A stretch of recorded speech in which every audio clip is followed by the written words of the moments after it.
La plupart d'entre vous ont certainement chez eux un ballon d'eau chaude.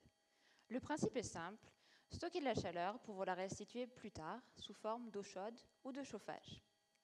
Mais vous n'êtes pas les seuls à avoir ces besoins énergétiques. Les industriels aussi, sauf que ce sera souvent à plus haute température, disons 200, 350 degrés, et à plus grande échelle. Alors, quelle solution pour répondre à leurs besoins ? Certains me diront, pourquoi ne pas créer un ballon d'eau chaude géant ? Pourquoi pas ? Certains l'ont fait à Brest, par exemple.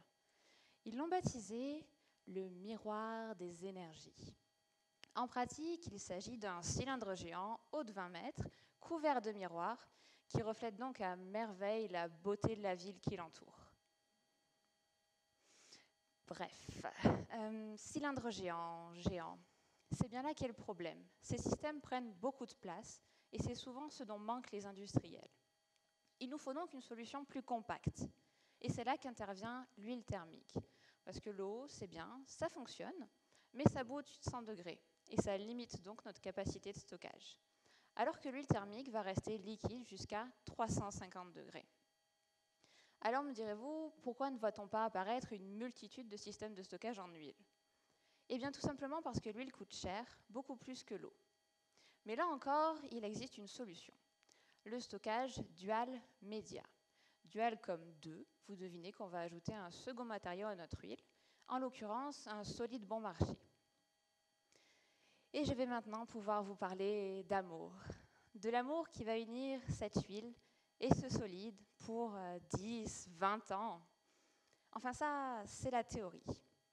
En pratique, l'huile ne va pas tolérer n'importe qui et nous devons donc vérifier la compatibilité de nos matériaux avant de les mettre ensemble dans un système de stockage. Mais revenons à notre gentil petit couple huile solide. C'est le début de leur relation, ils viennent de se rencontrer. Ils ne savent pas encore s'ils vont pouvoir construire quelque chose ensemble. Je leur propose un premier test radical, enfermés ensemble à 340 degrés pendant 3 semaines. À la sortie, j'analyse l'huile. Est-ce qu'elle a vieilli prématurément ? Est-ce qu'elle a craqué ? Si c'est le cas, pas la peine de continuer, on pense au candidat suivant. Dans le cas contraire, deuxième test radical. Ce ne sont plus 3 semaines, mais 4 mois qu'ils vont passer enfermés ensemble, toujours à 340 degrés.